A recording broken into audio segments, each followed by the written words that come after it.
नमस्कार जी सभी को। आज मैं ले आई हूँ अपना अगला lecture basic ideas of statistical physics के ऊपर। लेक्चर नंबर 3 है बेसिकली ये। पिछले लेक्चर्स के अंदर हम लोगों ने डिस्कस किया स्टैटिस्टिकल फिज़िक्स क्या है, किस तरीके से वो प्रॉब्लम्स को, सिचुएशंस को हैंडल करती है। उसके बाद हम लोगों ने एक बेसिक सी टर्म जो स्टैटिस्टिकल फिज़िक्स को स्टडी करने के लिए ज़रूरी है, प्रोबेबिलिटी को डिस्कस किया। Probability is a mandatory term to understand any phenomena, any object on the basis of statistical physics. तो प्रोबेबिलिटी की बेसिक डेफिनेशन और छोटे छोटे न्यूमेरिकल प्रॉब्लम्स हम लोग किस तरीके से हैंडल करते हैं, that we have discussed in our previous lectures. तो आज के लेक्चर के अंदर हम लोग डिस्कस करेंगे प्रोबेबिलिटी की टाइप्स। तो types of probability, types of probability. Types के अंदर अगर मैं बात करूं, basically probability is of 3 types. First है statistical probability, statistical probability, priori probability, priori probability, and third one is conditional probability.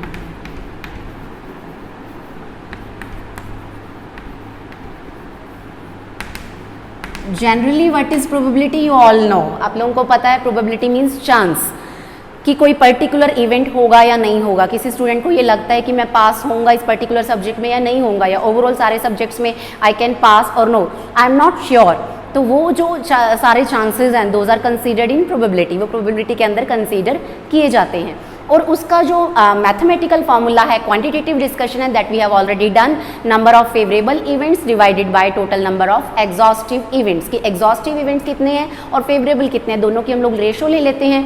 मतलब टोटल में से हम लोग देख लेते हैं कि एक्सपेक्टेड कितने हैं, तो हमारे पास प्रोबेबिलिटी उस पर्टिकुलर इवेंट की आ जाती है।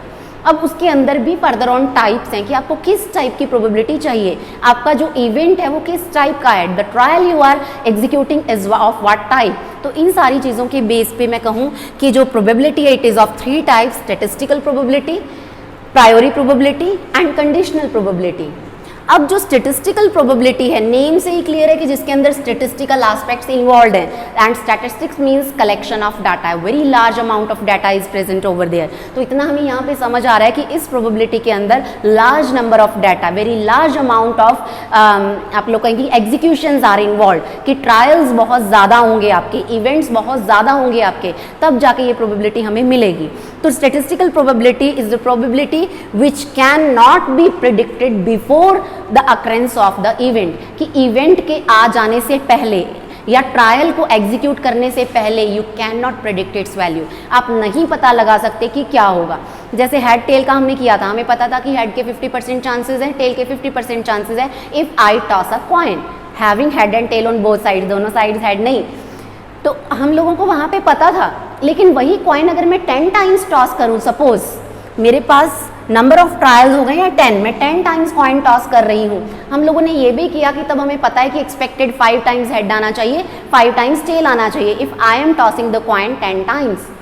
बट प्रॉब्लम इज कि क्या वो एक्चुअली आएगा, नॉट पॉसिबल, ज़रूरी नहीं है। पॉसिबल भी क्या, we can not predict, basically हम लोग नहीं पता लगा सकते कि कितनी बार आएगा। सपोज मैंने कॉइन को 10 टाइम्स टॉस किया, तो मेरे टोटल नंबर ऑफ ट्रायल्स कितने हो गए, 10, जो कि इस प्रोबेबिलिटी में डिनोमिनेटर में आएगा। और मेरे पास हेड आया कितनी बार, सपोज 4 टाइम्स आ गया, तो फेवरेबल इवेंट्स हो गए 4, तो 4/10, this is basically statistical probability किसी भी इवेंट की।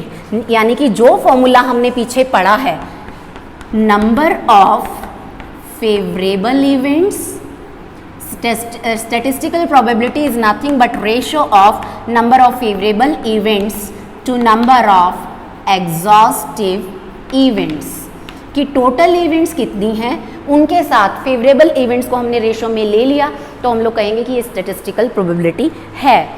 तो ये जो प्रोबेबिलिटी है ये हो गया first point, definition. Second, you can not predict it's value, you can't predict it's value before execution of trial, कि आप अपना रैंडम एक्सपेरिमेंट करवाने से पहले इसकी वैल्यू जज नहीं कर सकते। आपको नहीं पता कि 10 में से 4 बार हेड आएगा कि 2 बार आएगा, हो सकता है 1 बार भी ना आए। तो वो जो है कि आप लोग पहले नहीं पता कर सकते, आपको डाटा लेने के बाद ही वैल्यू पता लगेगी। That is why this is termed as statistical probability and this is the actual probability. जो कल हमने डेविएशन वाला फॉर्मूला किया था उसके अंदर हमने एक क्वांटिटी लिखी थी ऑब्जर्व वैल्यू, ऑब्जर्व वैल्यू ही है बेसिकली ये। So this will be the actual probability of happening of any event. This gives you actual probability of happening of any event। Graduation के स्टूडेंट्स को जनरली कई बार difference आ जाता है between statistical probability and priori probability. तो अब आ जाइए प्रायोरी प्रोबेबिलिटी के ऊपर। Priori, prior to the experiment, कि पहले ही आपको पता हो रिजल्ट। अब जैसे मुझे पता है कि कोई भी चीज़ है, अब सपोज जैसे डाइस थ्रू किया हम लोगों ने, और मुझे ये पता है, मैं आपको कहूँ what is the probability that face coming up will be a number greater than number lesser than 8। मुझे पता है कि 6 के 6 जो हैं those will be lesser than 8, so I am sure about it. वो अलग है कि वो श्योर इवेंट है, बट मुझे ये भी पता है कि 1 आने के चांसेस कितने हैं, 1/6, 2 आने के चांसेस कितने हैं, 2/6, that I know prior to the execution of that experiment.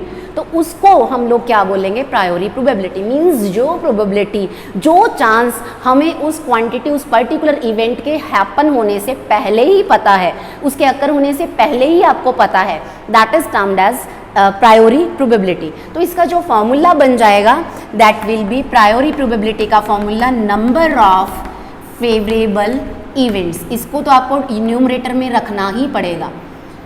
Number of favourable events divided by total number of, यहाँ पे अब एग्जॉस्टिव नहीं, इक्वली लाइकली इवेंट्स आएगा, इक्वली लाइकली इवेंट्स। इसको हम क्या बोलेंगे, प्रायोरी प्रोबेबिलिटी। अभी जैसे हेड टेल का एक्सपेरिमेंट हम लोग करें, रैंडम एक्सपेरिमेंट ट्रायल करें, हम लोगों को ये पता है कि exhaustive events are 2 and both of those 2 are equally likely. तो इसका मतलब हो गए 2 नीचे, डिनोमिनेटर के अंदर इक्वली लाइकली इवेंट्स आर 2। और मैं आपसे पूछूं हेड आने की probability, probability of head favourable event 1, तो हेड की प्रोबेबिलिटी होगी 1/2। तो हेड के आने से पहले ही मुझे पता है कि उसके 50% चांसेस हैं।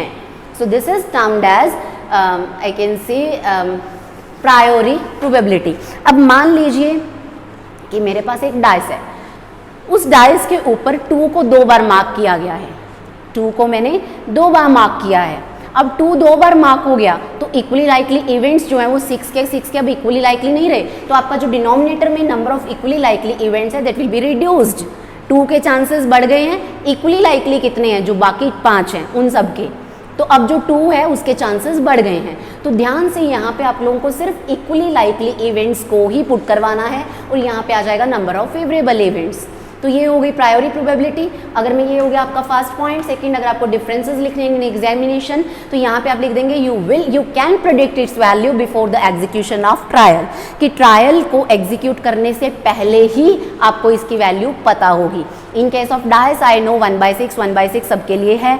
In case of head I know कि 1/2 सबके लिए है। In case of deck of cards हमें पता है 52 है, रैंडमली कोई भी एक कार्ड ड्रॉ करना है तो 1/52 सबकी है, तो वो मुझे पता है, वो प्रायोरी प्रोबेबिलिटी है। तो ये जो actual probability of happening of any event ये स्टैटिस्टिकल होती है, लेकिन this is the expected probability of happening of any event, this is not the actual one. इसको हम एक्सपेक्ट करते हैं। आपका फर्स्ट पॉइंट हो गया definition. Second point you will say you can predict it's value, you can predict its value before the execution of trial। तो trial को execute करने से पहले पता होगी इसकी value. Number 3, it is expected probability and not the actual one.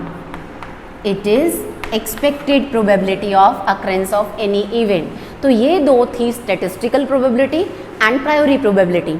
Sometimes ये इनके साथ रेयरली आती है एग्जामिनेशन के अंदर, बट समटाइम्स एक शॉर्ट क्वेश्चन बन के एग्जामिनेशन में वैसे ही आ जाता है, what is conditional probability. Name से ही क्लियर है, देखिए, जिसके अंदर कोई ना कोई कंडीशन इन्वॉल्व होगी, कुछ कंडीशन, कुछ एक रूल आप लोगों के ऊपर थोप दिया जाएगा। अब मान लीजिए मेरे पास 2 इवेंट्स हैं A एंड B, और मैं आपसे पूछूं what is the probability of A such that B has already happened, कि B जो है वो ऑलरेडी अकर हो चुका है, तब A की प्रोबेबिलिटी जो है वो कितनी है।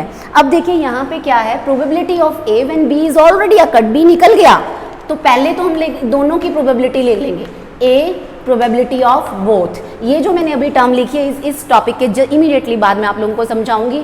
जिन स्टूडेंट्स को मैथमेटिक्स की थोड़ी नॉलेज है, सेट थ्योरी जिन्होंने पढ़ी हुई है, they know this is sign of intersection. Intersection means दोनों क्वांटिटीज इन्वॉल्व है, तो इन दोनों के साइमल्टेनियसली अकर होने की प्रोबेबिलिटी डिवाइडेड बाय बी की प्रोबेबिलिटी। मतलब जब दोनों इकट्ठे आए थे उसमें से मैंने बी का पार्ट निकाल दिया तो बच गया क्या, ए। So this is conditional probability. So conditional probability of an event is the probability of that event when other event has already occurred. उसको हम क्या बोलेंगे, उसकी conditional probability. In this way you can write conditional probability of B when A has already occurred. P, B, again यहाँ पे intersection upon AA. तो ये आ गई कंडीशनल प्रोबेबिलिटी। अभी जो intersection, union, we will be talking about these terms now. पिछले lecture के अंदर हमने बात की कि सैम्पल स्पेस होता है, एटॉमिक इवेंट्स होती हैं, कंपाउंड इवेंट्स होती हैं, दोज आर बेसिकली सेट्स। तो इसका क्या मतलब है कि जितनी भी प्रोबेबिलिटी की टर्म्स हैं, all statistical terms will follow set theory of mathematics, क्योंकि सैम्पल स्पेस अपने आप में एक सेट है और उसके जो आप एलिमेंट्स लेंगे those will be subsets of that. तो सेट, सबसेट, जब हम इन चीज़ों की बात करनी शुरू कर देते हैं तो मैथमेटिक्स की सेट थ्योरी इन्वॉल्व होनी शुरू हो जाती है। तो उसी के बेसिस पे, on the basis of set theory, ये जो इवेंट्स हैं एक दूसरे के साथ कंबाइन होते हैं। इससे पहले कि मैं आगे प्रोसीड करूं, let me remind you of few concepts of set theory according to which events will be combined with each other. So next we are going to discuss combination of events. Combination of events, events को अब हम combine करेंगे। अभी जैसे मैंने बात की कि जो इवेंट्स हैं वो बेसिकली सेट्स हैं, तो इसका मतलब हम लोग कॉम्बिनेशन किसकी बात कर रहे हैं, सेट्स के कॉम्बिनेशन की बात कर रहे हैं। तो हम लोगों को क्या यूज़ करनी पड़ेगी, सेट थ्योरी।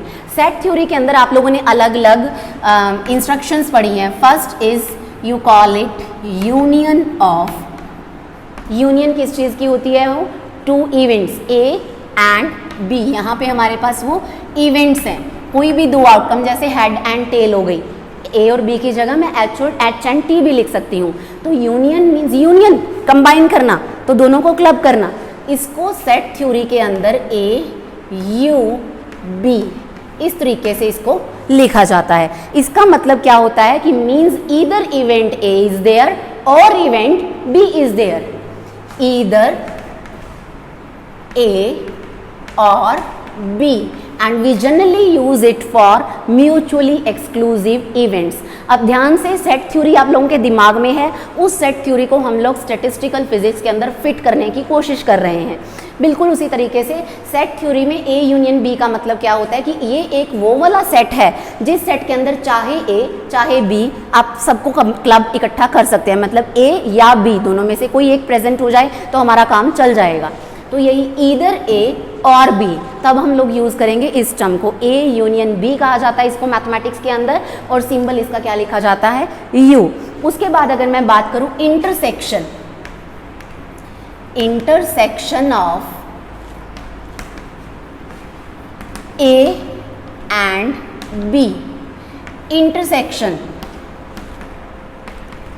मैथमेटिक्स स्टूडेंट्स को इंटरसेक्शन मतलब ऐसे दो लाइनों ने क्रॉस किया, यहाँ पे इंटरसेक्ट कर गई, कॉमन पॉइंट बेसिकली, तो वहीं से ये टर्म जो है ओरिजिनेट होके आई है। इंटरसेक्शन मीन्स कॉमन, जहाँ पे events both A and B,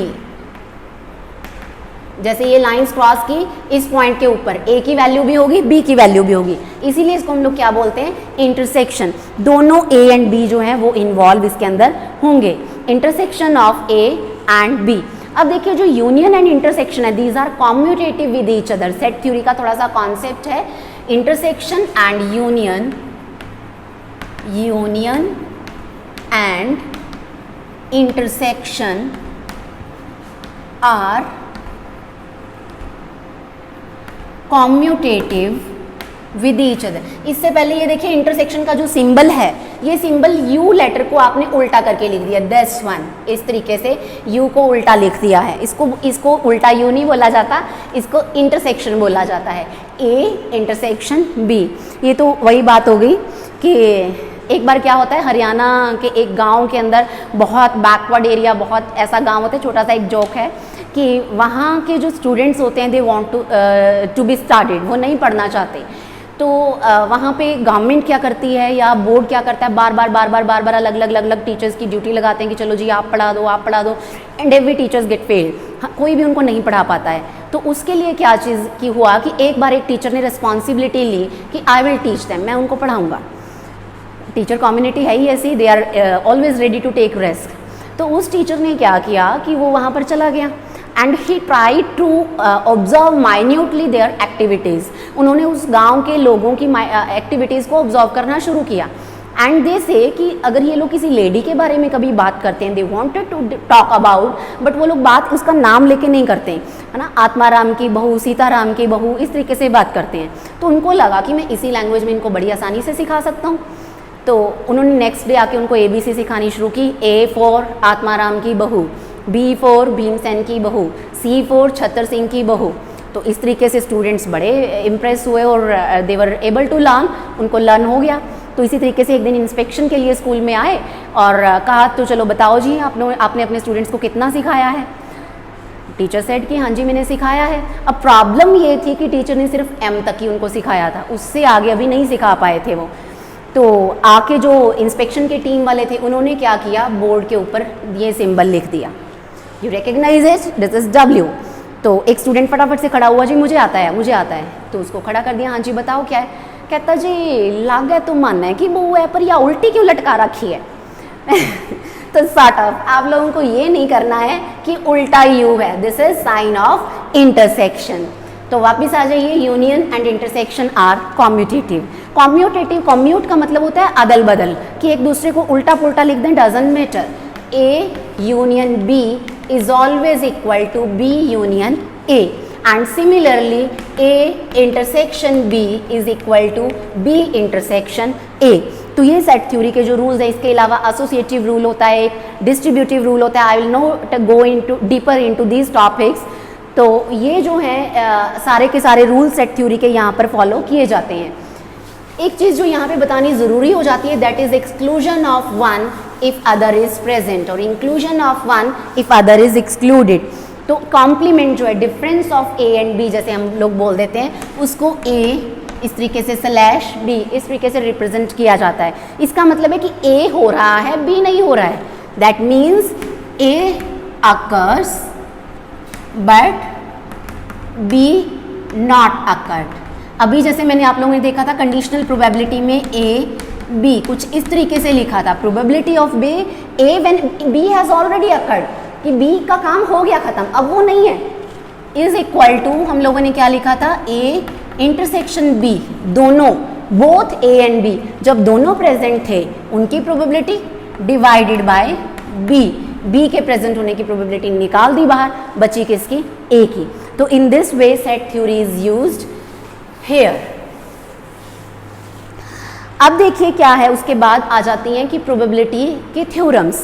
probability की दो थ्योरम्स हैं, additional theorem and multiplication theorem, theorem of addition and theorem of multiplication. अब कहाँ पे किस थ्योरम को अप्लाई करना है, ये थ्योरम्स हैं क्या, और इनके प्रूफ्स भी आपको एग्जामिनेशन में आ जाते हैं।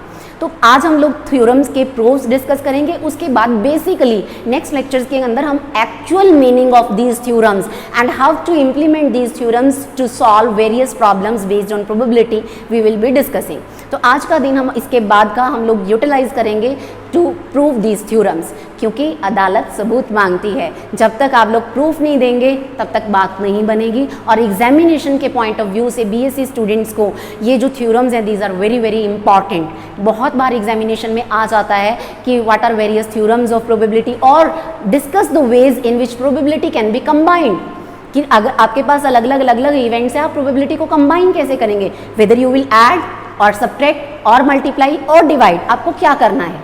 So you will always remember कि प्रोबेबिलिटी या ऐड होगी या मल्टीप्लाई होगी। सब्ट्रैक्शन की बात अभी कंडीशनल प्रोबेबिलिटी थी, दैट वी हैव डिस्कस्ड, और डिवीजन इसके अंदर ऑलरेडी इन्वॉल्व है कंडीशनल प्रोबेबिलिटी वगैरह के अंदर। एज सच अगर हम एक मैथमेटिकल इंस्ट्रक्शन की बात करें इन केस ऑफ प्रोबेबिलिटी, तो वो सिर्फ एडिशन और मल्टीप्लिकेशन की ही एग्जिस्ट करती है। So based on that there are two theorems, addition theorem and multiplication theorem. So first we are going to discuss addition theorem of probability.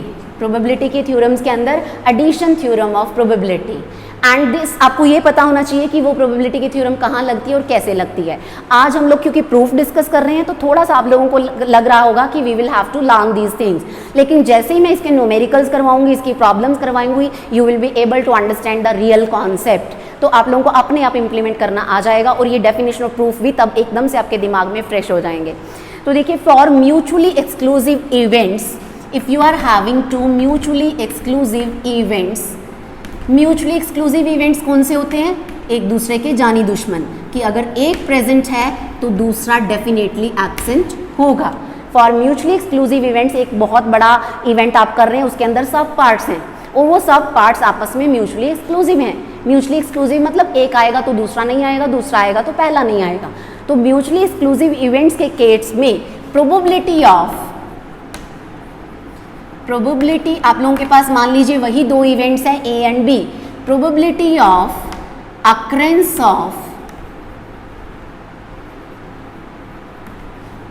Event A और B. ध्यान से यहाँ पे एक मैंने ये वर्ड लिखा है म्यूचुअली एक्सक्लूसिव और दूसरा मैंने ये लिखा है और, इवेंट ए और बी। म्यूचुअली एक्सक्लूसिव है तो हमें पता है या इकट्ठे तो आएंगे नहीं, ए एंड बी तो हो नहीं सकता, तो या ए होगा या बी होगा। तो probability of occurrence of either event A, either A और बी विल बी, क्या होगी? Will be the sum of individual probabilities, their sum of their individual probabilities,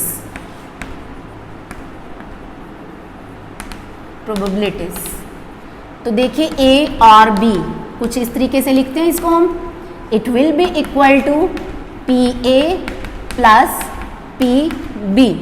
inter से यूनियन क्या रिप्रेजेंट करता है? ईदर ए और B. P A union B is equal to P A B. इसको आप ये भी लिख सकते हैं, ईदर ए और B is equal to P A plus P B. कुछ इस तरीके से आप इसको लिख सकते हैं। तो अब बात करते हैं इसके प्रूफ की। तो प्रूफ के अंदर मान लीजिए मेरे पास I am having a system containing N events, मेरे पास एक बड़ा एक्सपेरिमेंट हो रहा है, एक बड़ा ट्रायल हो रहा है जिसके अंदर सब पार्ट्स हैं।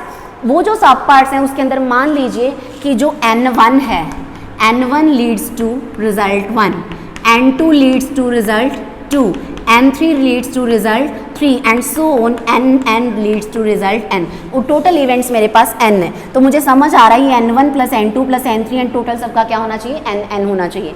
कि मान लीजिए कि मैं एक पॉइंट को 100 टाइम्स टॉस कर रही हूँ, राइट? तो पहली बार मैंने टॉस किया, मेरे पास एक इवेंट आ गया सपोज 1, जिसको आप हेड बोलें टेल बोलें। दूसरी बार किया सपोज इवेंट आ गया, तीसरी बार किया इवेंट आ गया। इस तरीके से आप 100 टाइम्स करेंगे, लेकिन आप लोगों को पता है कि ये भी टोटल नंबर 100 होना चाहिए, ये तो 100 होगा ही होगा। तो n1 plus n2 plus n3 and so on up to n, ये किसके इक्वल होगा? Total number of events n के इक्वल।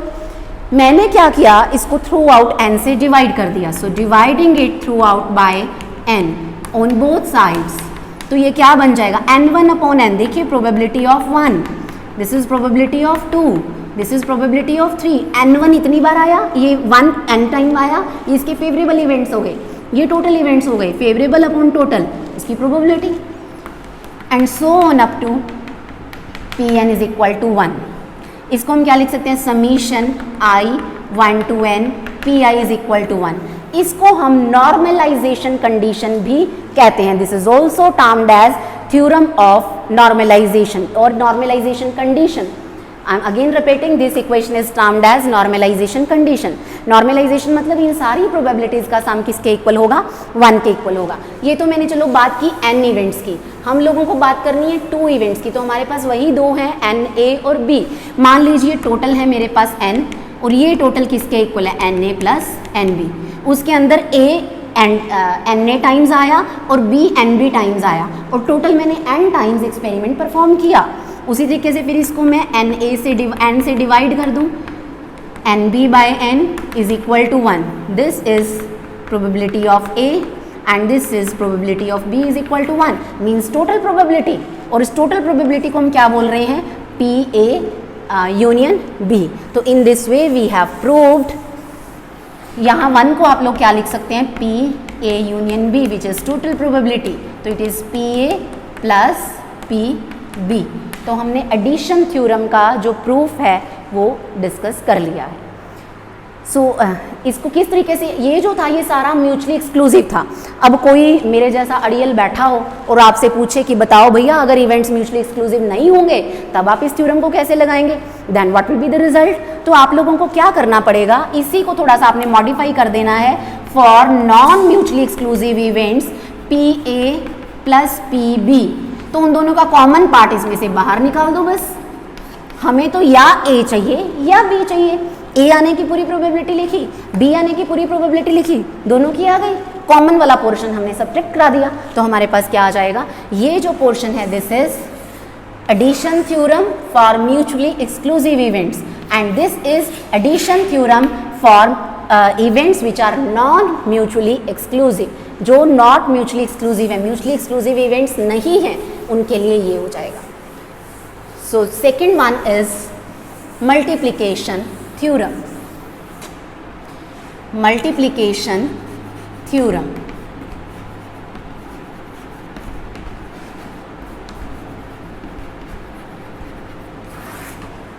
इतना हम लोगों को समझ आ गया कि कब हमें प्रोबेबिलिटी को ऐड करना है, अब हमें मल्टीप्लाई कब करना है। तो इसके लिए क्या आ जाएगा, फॉर इंडिपेंडेंट इवेंट्स। देखिए पिछले केस में था म्यूचुअली एक्सक्लूसिव, अब क्या है, independent events. For independent events the probability of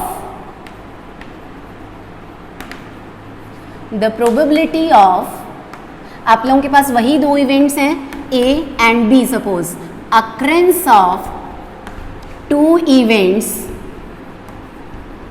कौन कौन सी टू इवेंट्स हैं, A एंड B। देखो पीछे मैंने कहा था A और B, occurrence of either A और B, या तो A आए या B आए। अब इंडिपेंडेंट है, एक दूसरे के ऊपर डिपेंड तो करते नहीं, तो इकट्ठे भी आ सकते हैं भाई, क्या प्रॉब्लम है। तो एंड यहाँ पे देखिए इंडिपेंडेंट एंड पिछले वाले में था और का मतलब था एडिशन और एंड का मतलब है मल्टीप्लिकेशन। एक्चुअली ये कॉन्सेप्ट प्रॉब्लम्स के साथ समझ आएगा। तो two events A and B is given by product of, पिछले में हमने सम लिया था, एडिशन लिया था, यहाँ पे आ जाएगा product of their individual probabilities, individual probabilities. Mathematically देखिए A एंड B है तो हम लोग यहाँ क्या लिखेंगे, intersection. So it will B PA into PB, or you can write P probability of A and B is equal to PA into PB। ये हमारे पास है थ्योरम ऑफ मल्टीप्लिकेशन। तो इसके लिए देखिए क्या किया मैंने सबसे पहले सपोज मैंने लिखी प्रोबेबिलिटी A और B की लिखी। प्रूफ के लिए चलिए हम लोग सबूत की तरफ चलते हैं। I have written probability of A B। Probability of A B जब मैं ले रही हूँ इसको मैं क्या लिख सकती हूँ, favourable events by total events. Favourable events किसके, नंबर ऑफ टाइम्स जब वो ए और बी दोनों आए। टोटल इवेंट्स मेरे पास हो गए हैं n, तो मेरे पास पी ए बी क्या हो गया है, N A B upon n। अब ये जो एन ए बी है इसको मैं क्या लिख सकती हूँ, N A B. N A B जो है जिसको हम लोग क्या लिख सकते हैं, we can write it N A P B upon N. किस तरीके से देखिए, एन ए बी, जिस ए और बी दोनों आए, इसमें से मैंने ए को लिख लिया, आ गया, और मैंने लिख ली प्रोबेबिलिटी ऑफ बी, एक ही बात है। बी की प्रोबेबिलिटी लिख ली, एन को लिख लिया, कितने नंबर ऑफ टाइम्स चाहिए आप उल्टा लिख लीजिए, ए की प्रोबेबिलिटी लिख लीजिए और बी कितनी बार आया उसके साथ मल्टीप्लाई करवा दीजिए, तो दोनों के कितनी बार आएंगे, दोनों के फेवरेबल इवेंट्स आ जाएंगे। अब देखिए जो प्रोबेबिलिटी, ये जो एन ए की वैल्यू है इसको मैं यहाँ पुट करवा दूँ, दिस इज 1, दिस इज 2, तो पुट 2 in 1। जब मैं 2 को 1 में पुट करवाऊंगी तो देखिए क्या आएगा, P A B is equal to N A B की वैल्यू में पुट करनी है N A P B upon N. अब इसको देखिए ध्यान से, ए बी मीन्स ये यही है, इंटरसेक्शन ही है, and this one is basically what, probability of A. तो P A B, A and B, it is equal to P A into P B. हमारा प्रूफ आ गया कि अगर आपके इवेंट्स इंडिपेंडेंट हों तो P A intersection B will be product of these two. अब बात ये है कि अगर ये इंडिपेंडेंट ना होकर आप लोगों के पास डिपेंडेंट इवेंट्स हों, देन व्हाट विल हैपन। तो डिपेंडेंट इवेंट्स के केस में आप लोग क्या लिखेंगे, कंडीशनल प्रोबेबिलिटी की बात करेंगे। आप लोगों को ये बताना पड़ेगा कि ए इंटरसेक्शन बी जो है that can be written as P A probability of A and probability of B when A has already occurred, अगर ये डिपेंडेंट इवेंट्स हैं। इसी तरीके से आप लोग ये भी लिख सकते हैं intersection B, if you are writing probability of B when event and then probability of A then event B has occurred. तो यहाँ पे हमें कंडीशनल प्रोबेबिलिटी की ज़रूरत पड़ेगी। Normally this is for dependent events, normally dependent events in case of multiplication theorem and non mutually exclusive events in case of dependent events in case of multiplication theorem and non mutually exclusive in case of addition theorem are not considered। क्योंकि हम लोगों को पता है कि theorems वहीं लगेंगे जहाँ पे इवेंट्स या इंडिपेंडेंट होंगे या म्यूचुअली एक्सक्लूसिव होंगे। मतलब जो ग्रेजुएशन का लेवल है या उससे लोअर स्टैंडर्ड्स हैं वहाँ पे ये दो यूज़ नहीं की जाती हैं, but for additional knowledge for post graduate students this are beneficial. अब एक्चुअली ये थ्योरम्स क्या हैं, ये सब क्या कैसे इंप्लीमेंट करेंगे and what are their real meanings, क्योंकि जब तक आप लोगों को इक्वेशंस के मीनिंग समझ नहीं आते it is useless to study them and read them. तो नेक्स्ट लेक्चर्स के अंदर हम बेसिकली इवेंट्स किस तरीके से कंबाइन होंगे, लेटर्स किस तरीके से अरेंज होंगे, परमुटेशन कॉम्बिनेशन का प्रोबेबिलिटी के साथ क्या लिंक है, इन थ्योरम्स को किस तरीके से इंप्लीमेंट किया जाता है, ये सब हम अपने कमिंग लेक्चर्स के अंदर डिस्कस करेंगे। Thank you so much.